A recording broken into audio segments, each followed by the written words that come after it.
Alain Vélo, vous aviez demandé la parole?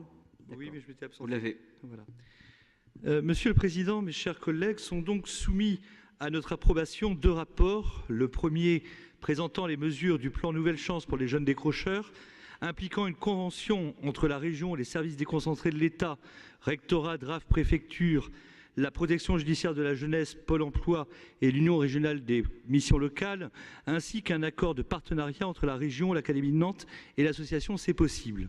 Le second, un rapport d'orientation traçant les grands axes du nouveau pacte éducatif régional en faveur des jeunes lycéens et apprentis de la région, qui inclut au titre des dispositifs qu'il met en œuvre le programme des actions éducatives, le PAE.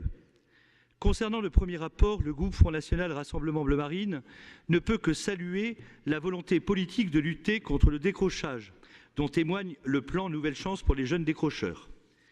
Notre collectivité fait montre de cette volonté au titre de la compétence que lui a conférée la loi du 5 mars 2014, exercice de cette compétence qui s'inscrit dans un contexte à la fois européen et national. Au plan européen, elle dépend de la stratégie Europe 2020, dont elle est l'un des axes. Cela appelle de la part de notre groupe la remarque suivante.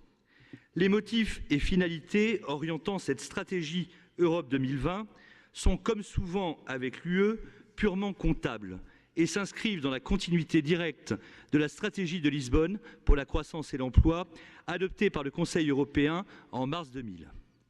Or, c'est précisément cette stratégie de Lisbonne, visant à mettre en place le grand marché de la connaissance, stratégie que du reste le candidat, Monsieur le Président, que vous soutenez lorsqu'il était ministre de l'Éducation nationale, s'est employé à traduire au niveau de notre politique scolaire nationale.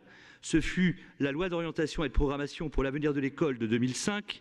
C'est cette stratégie de Lisbonne, se perpétuant dans la stratégie Europe 2020, qui a eu pour effet d'effondrer encore davantage le niveau d'exigence, les contenus effectivement enseignés dans nos établissements scolaires. La loi Fillon de 2005, made donc in Lisbonne, ce fut le socle commun de connaissances et de compétences qui est l'exact contraire de la transmission effective des fondamentaux, sans lesquels pourtant notre système scolaire ne peut qu'enfermer les enfants dans le plus implacable des déterminismes sociaux. Ce fut la conversion à la religion du numérique qu'il s'est agi d'appliquer partout où c'était concevable et même là où ça ne l'était pas, et surtout dont l'intérêt pédagogique est quasi nul.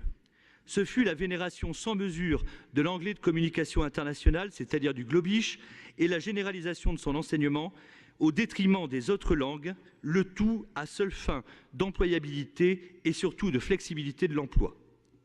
Or, et je soulève ici la question, quelle est la principale cause du décrochage scolaire, sinon le renoncement du système scolaire à pleinement transmettre le savoir, à commencer par les fondamentaux, à garantir par là l'émancipation sociale, tout en permettant à chaque jeune de s'accomplir et de s'épanouir.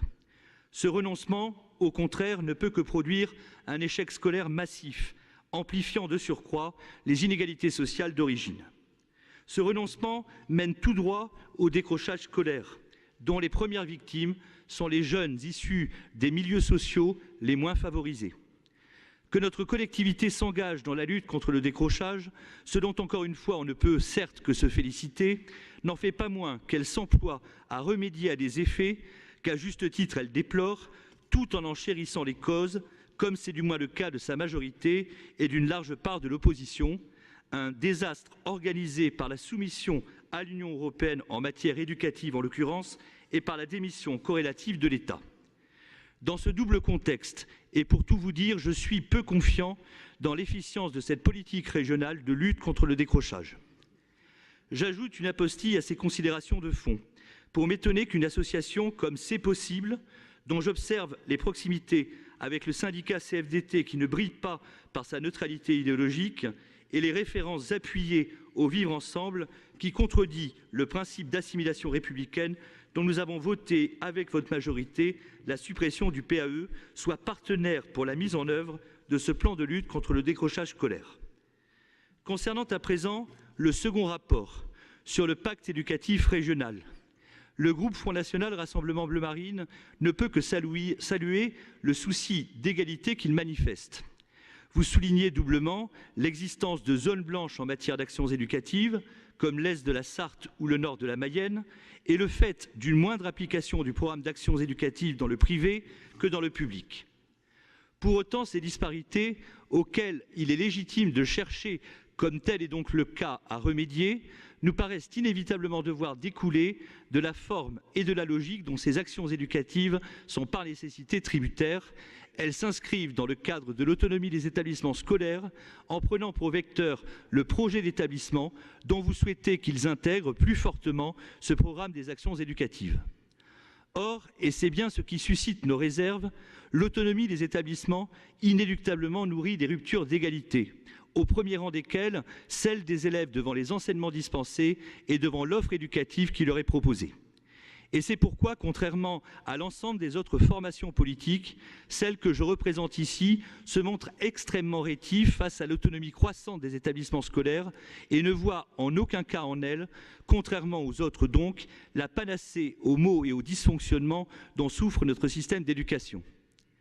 Monsieur le Président, vous comme moi appartenons aux équipes rapprochées des candidats pour lesquels nous nous engageons en vue de l'élection présidentielle. Votre position est cohérente, car c'est dans les marges d'autonomie croissante laissées aux établissements scolaires que votre candidat prétend encore accroître. C'est dans ces marges que l'action éducative régionale trouve sa justification et sa place. Mais c'est dans les carences d'une politique scolaire et éducative dont les orientations devraient être décidées au niveau national que prospèrent les ruptures d'égalité qui inévitablement découlent de cette autonomie. La mienne, la position que je défends, est tout autant cohérente. Je ne me fie donc que bien peu à l'échelon auquel se situe notre collectivité, a fortiori sur fond d'établissements scolaires bénéficiant d'une large part d'autonomie pour permettre une réduction des inégalités. C'est pourquoi, comme le rappelait utilement un article paru dans le Figaro du 24 février dernier, qui confrontait sur la question de l'autonomie des établissements les positions des différents candidats, les vôtres, à vous tous, sont tous favorables à plus d'autonomie, quand la nôtre réduira cette autonomie et supprimera le projet d'établissement. Car c'est là la condition de la réforme et particulièrement des mesures d'urgence dont notre système scolaire a tant besoin, et c'est ainsi que se gagnera la bataille de l'égalité. Et que cela prive la région d'un des leviers de sa politique éducative ne nous chagrine nullement. La réforme territoriale que nous mettrons par ailleurs en œuvre supprimera la région comme échelon administratif pour réorganiser la République autour des 3 niveaux historiques et de proximité que sont la commune, le département et l'État.